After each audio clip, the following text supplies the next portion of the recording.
आज का हमारा टॉपिक है मेथड्स इन जावा। चलिए आइए देखते हैं कि मेथड्स क्या होते हैं। मेथड्स की अगर हम बात करते हैं तो कोई अगर ऑपरेशन हमें परफॉर्म करना है तो उसे हम मेथड का नाम देते हैं या फंक्शन का नाम देते हैं। और एक बार मेथड क्रिएट करने पर हम उसे नंबर ऑफ़ टाइम्स कॉल करके अपना ऑपरेशन परफॉर्म कर सकते हैं। मतलब कहने का क्या है कि रीयूजेबिलिटी की बात करते हैं कि मेथड एक बार हमने डिफ़ाइन कर दिया और उस मेथड को बाय नेम हम क्या कर रहे हैं, कॉल कर रहे हैं नंबर ऑफ़ टाइम्स में।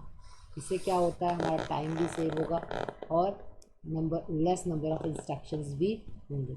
चलिए आइए देखते हैं कि हमने क्या कहा। एक क्लास है, उसमें हम सम सब्ट्रैक्ट नाम का मेथड या फंक्शन बना सकते हैं, जो कि सम क्या करेगा, एडिशन और सब्ट्रैक्ट सब क्या करेगा, सब्ट्रैक्शन का ऑपरेशन परफॉर्म करेगा। एडवांटेजेस ऑफ यूजिंग मेथड की बात करते हैं तो सबसे पहला रीयूजेबिलिटी आता है, जो अभी डिस्कस किया कि एक बार डिफाइन करने पर नंबर ऑफ़ टाइम्स कॉल कर सकते हैं। फिर मॉड्यूलरिटी क्या होता है, कहता है कि जब हम किसी एक फंक्शन में अगर हमने एक क्लास में अगर हमने कई सारे ऑपरेशन परफॉर्म करने हैं तो उसे अगर हम चंक्स या पीसेस में डिवाइड कर दें और तब नंबर ऑफ़ फंक्शंस बना दें तो उस फंक्शंस को हम कॉल करके अपने ऑपरेशंस को परफॉर्म कर सकते हैं। जैसे मान लेते हैं एक कैलकुलेशन क्लास हमने बनाई और उसमें सम का, सब्ट्रैक्ट का, मल्टीप्लिकेशन का, डिवीज़न का, मॉड का, ये छोटे छोटे फंक्शंस बना दिए। तो हम उस फंक्शन के नाम से सम करना है तो सम कॉल कर लिया, सब्ट्रैक्ट करना है तो सब्ट्रैक्ट को कॉल कर लिया, हम ऑपरेशन परफॉर्म कर सकते हैं। जैसे अगर हमने कहा कोई बैंक का सॉफ्टवेयर है, बैंक के सॉफ्टवेयर में हमने क्या कहा है, एक क्रेडिट का फंक्शन बनाया, एक डेबिट का फंक्शन बनाया, एक लोन का फंक्शन बनाया, एक एलिजिबिलिटी का फंक्शन बनाया। तो हम क्या कहते हैं, इन सारे फंक्शंस को हम कॉल करके अपने एक बैंक के सॉफ्टवेयर को बना सकते हैं। मेंटेनेबिलिटी क्या कहता है कि अपडेट कर सकते हैं अपने फंक्शन को। एक बार जहाँ फंक्शन डिफाइन किया है वहाँ अपडेट किया तो क्या कर सकता है, वो पूरी जहाँ भी हमने कॉल किया वो इजीली उसको अपडेट कर देगा। या इजी होता है एरर फाइंड करने में भी और एरर करेक्ट करने में भी। मेथड्स की बात करते हैं, मेथड डिक्लेरेशन। अब आता है मेन टॉपिक कि हम डिक्लेयर कैसे करते हैं मेथड को। एक्सेस स्पेसिफायर का यूज़ होता है, return type, method name, parameter list और मेथड बॉडी। चलिए आइए देखते हैं सिंटेक्स क्या होता है। सबसे पहले सिंटेक्स की बात करते हैं तो हम एक्सेस स्पेसिफायर यूज़ करते हैं। एक्सेस स्पेसिफायर क्या होता है, पब्लिक, प्राइवेट, प्रोटेक्टेड, उसे हम क्या नाम देते हैं, एक्सेस स्पेसिफायर का नाम देते हैं। ठीक। और रिटर्न टाइप क्या होता है, जैसे वॉइड है, इंट है, फ्लोट है, कैर है, डबल है, ये रिटर्न टाइप होता है। और मेथड नेम कोई हमने रख दिया, अपने फंक्शन का नाम कोई रख दिया।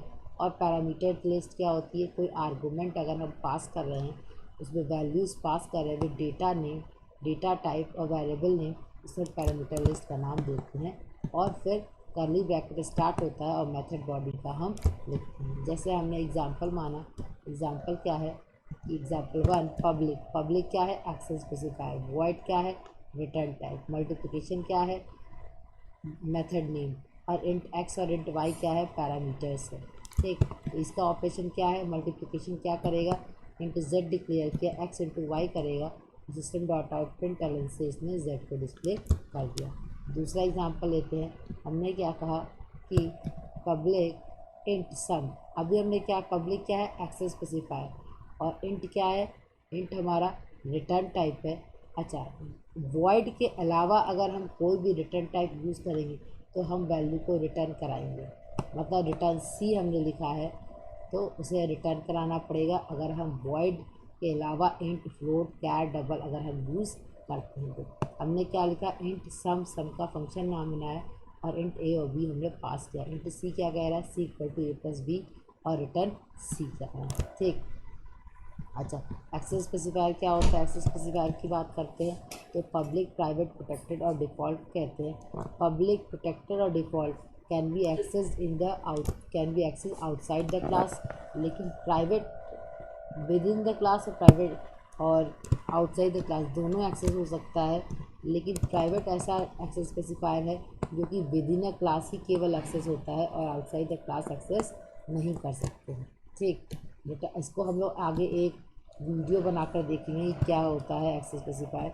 रिटर्न टाइप क्या होता है, इंट, फ्लोट, डबल, कैर और वॉइड। और वॉइड क्या होगा, अगर वॉइड हमने यूज़ किया है तो वो रिटर्न नहीं करेगा कोई भी वैल्यू। और और अगर हमने इंट फ्लोट डबल लिया है तो हमें रिटर्न करानी पड़ेगी उसके आउटपुट को।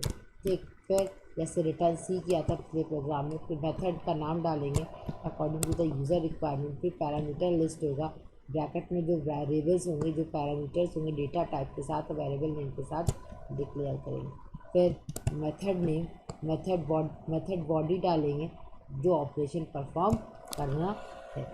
ठीक, तो मतलब कहने का क्या है कि सिंटेक्स क्या होता है कि एक्सेस स्पेसिफायर और return type, method name, parameter list और method body. Access specifier public, private, protected, return type void, int, float, char, double, और अगर वॉइड के अलावा होगा, इंट, फ्लोट, डबल, कैर होगा तो वो रिटर्न कराएगा वैल्यू को, और नहीं तो वॉइड होगा तो नो रिटर्न वैल्यू। फिर मेथड का नाम और पैरामीटर लिस्ट और फिर मेथड बॉडी। ठीक, आज के लिए बस इतना ही। पार्ट 2 मेथड का हम लोग आगे डिस्कस करेंगे और उसमें देखेंगे कि किस तरीके से हम और मेथड के फंक्शंस को बनाकर हम एग्जीक्यूट करा सकते हैं। आज के लिए बस इतना ही, धन्यवाद।